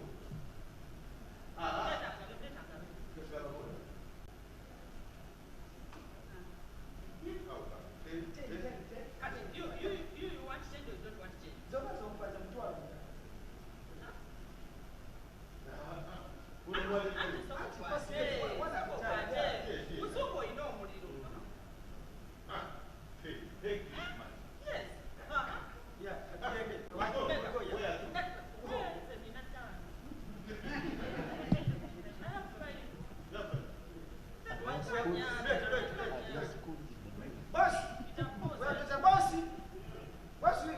we need some help.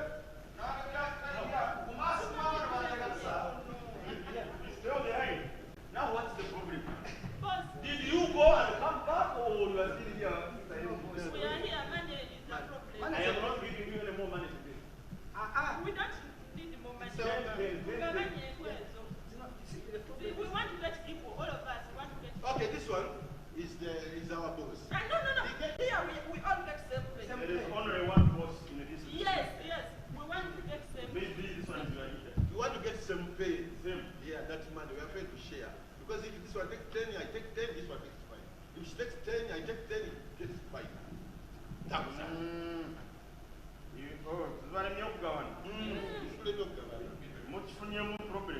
Yeah, big problem. Can I help you? Yeah, that's why I called you.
They failed to distribute it among themselves equally. They considered it convenient. Hey! I was born lucky.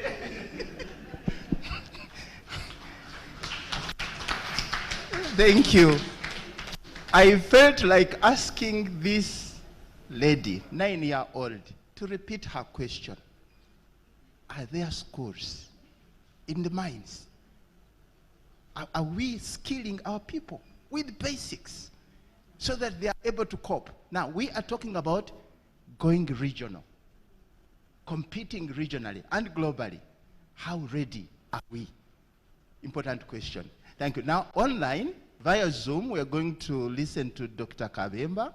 We are not going to ask you to ask the skit people, but we have been practically reminded. Echabeyi chiba chabeyi. Mumaini temuba social distancing. Mumaini buli omu abeera ne munne. But this is also a practical challenge to you duty bearers.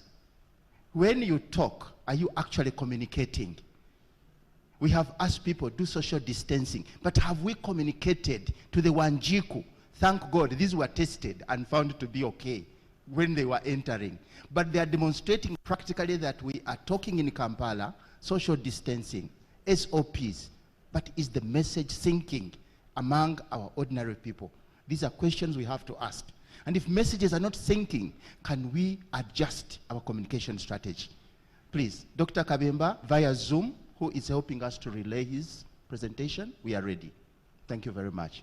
From South Africa, digitally relayed to Kampala.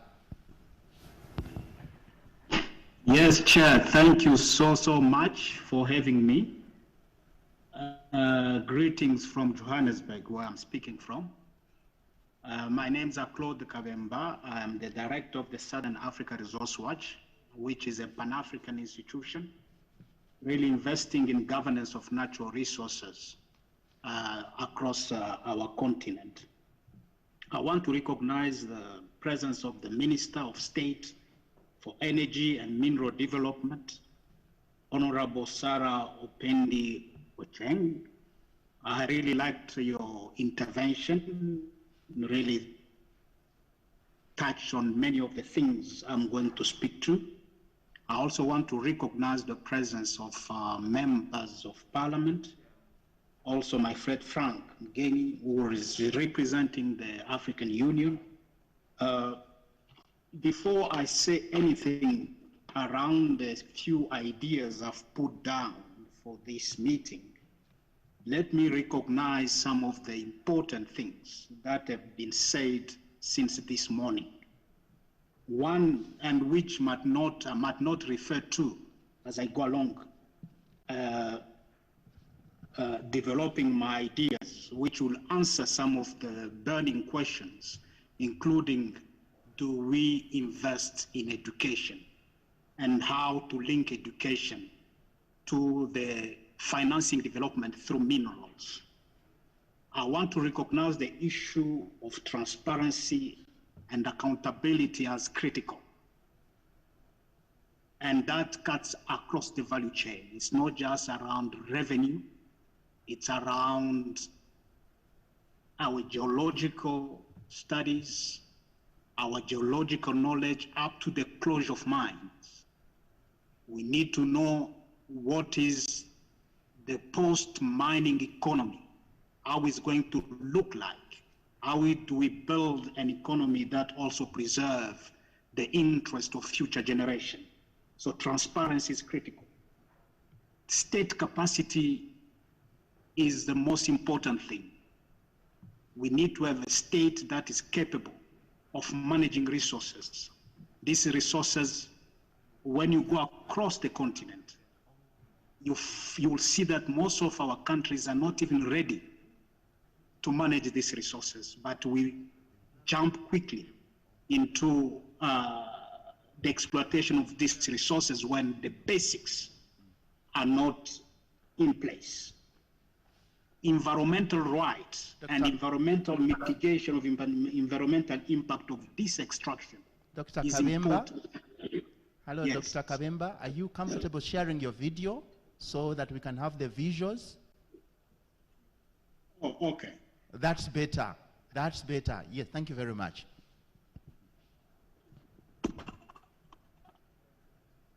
That's fantastic. Thank you so much. So I was saying the environment, most of the time we do mining without a proper looking at the impact on the environment and what we are losing. Sometimes the impact of the environment is far bigger than the revenue that we are getting. And those type of analysis are important. The inclusion of citizens in the management of these resources is important. The issue of ASM has been raised. What we've seen across the continent is that there is a problem to formalize ASM. And the labor that is producing these minerals seems to be losing out of this exploitation of our minerals, and it's the middleman that benefits the most. And one of the biggest, I think, obstacle is the politicization of that ASM. We see a lot of politicians getting involved, and that conflict of interest makes it quite difficult for that sector to be formalized, because when you formalize it, you start cutting the interest and benefits of some of these powerful figures. So bringing order to the sector is important. And those are some of the things I heard. Now, Chair, let me speak about mineral wealth and development financing. When you look at East Africa, it is increasingly becoming a key mining sector. Minerals resources, if they can utilize them properly, can really help finance development. That is what we've seen in other parts of the world. Clearly, the overarching question is, how do we reconcile this increasing abundance of resources with its poor contribution to economic advancement and human development? If I have to put differently this question, is why is Africa in general, East Africa in particular, are not using mineral resources to transform and diversify economies, improve the welfare of citizens, and modernize cities, and invest in such a way that future generation benefits also? Those are questions we need to answer. And when you look across the continent, not just East Africa, the situation is troubling. We continue to reproduce the contradiction of poverty in the midst of plenty. For me, it seems African countries, in many African countries, minerals increase economic vulnerability than producing development. When you look at what happened in Europe, Europe utilized its resources to build and modernize their cities and welfare of their citizens. They've depleted their minerals, but they've set new economies on which they are surviving. This is what is happening in Asia, but it's not happening in Africa. Africa has got 70% of world minerals, but we are not benefiting sufficiently from those 70% of world. So the ancient wisdom, Chair, and which we know and which was repeated across this morning, is that mineral resources extraction leads economic development. When you see in Europe, you see in China, you see across Asia, you see in Canada, you see Australia. It's true, minerals can jumpstart the process of economic development. Resource discovery is always linked to major projects. Look, minerals, when you start mining, it's linked to big infrastructure, mega infrastructure, including infrastructure on roads and railways, energy, manufacturing, water resources. New cities are built around mining activities. In that way, mining become drivers of economies. And that's the way mining and minerals start to finance development. And the question for me today, and for all of us, would East Africa escape the failure of other regions, African regions, to utilize its minerals to finance development? They've been told that, Frank gave us some figures. East Africa is increasingly picking up as an important mining region, but still lagging behind other regions. But are we learning from the failures of others? Now, this is an important point which I want to make. The link between mineral resources and development is not automatic. It does not mean because you've got plenty of minerals that you'll automatically develop through those minerals. Otherwise, a country like Congo, the DRC, would have been developed. Country like Angola would have been developed. Tanzania would have been developed. Increasingly, Uganda and so on, we could have seen direct visibility of the impact of these minerals on the lives of people. We are not seeing. So there are various internal and external factors that mediate in favor of development and against the development. And these are the things we need to look at.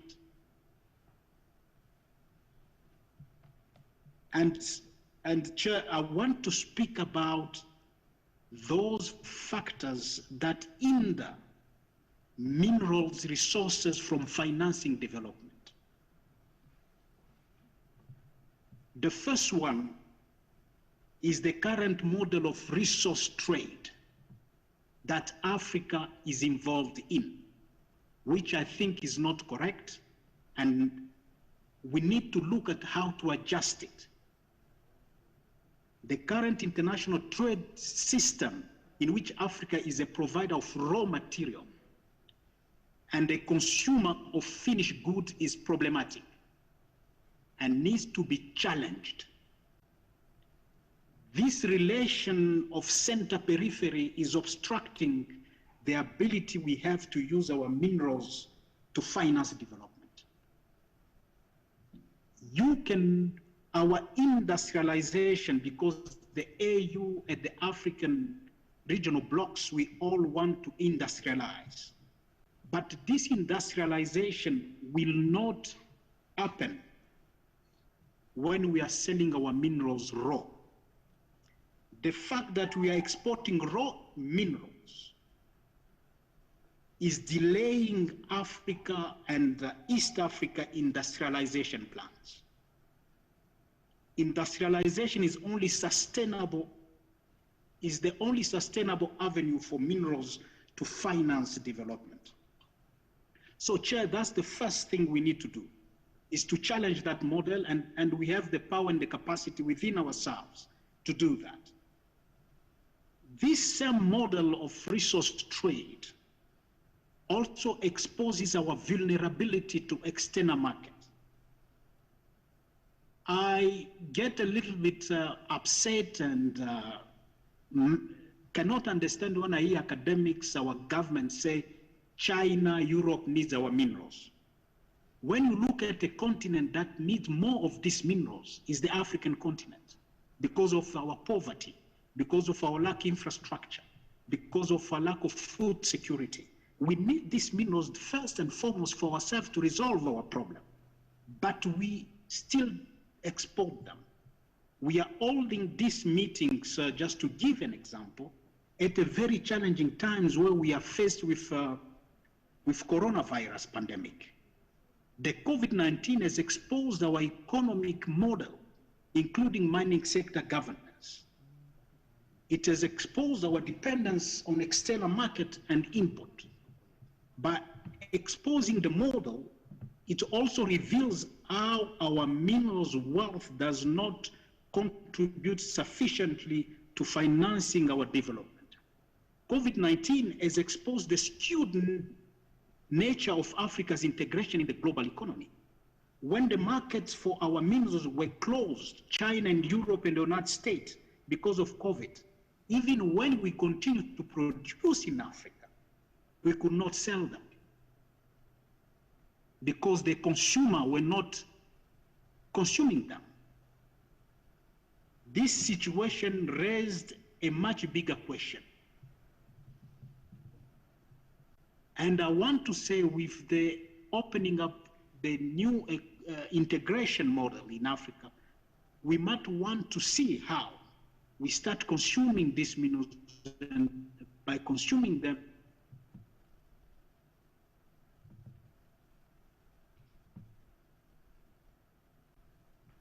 is transforming, dominated by taxation of foreign mining companies. What taxation is necessary is not sufficient for mining to contribute to development. East African countries rely on taxing the mining sector to fund development. Focusing only on revenue is important, but not sufficient. With the leakages in the system of tax payment, the weak capacity of state to collect taxes,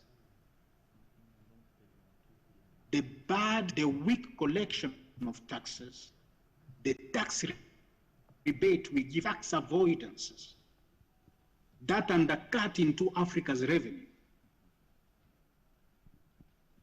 Dr. Kavemba. Financial flows. All these things do not allow us to maximize the revenues from this sector.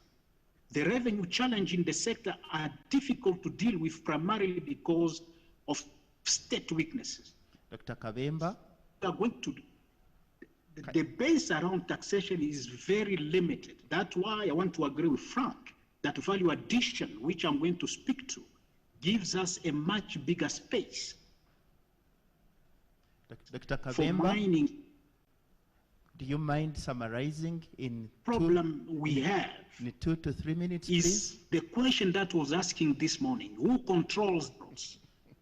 The ownership of minerals becomes critical.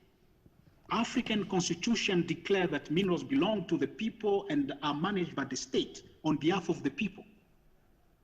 In reality, this is not true. Most of our minerals are in the hands of foreign companies.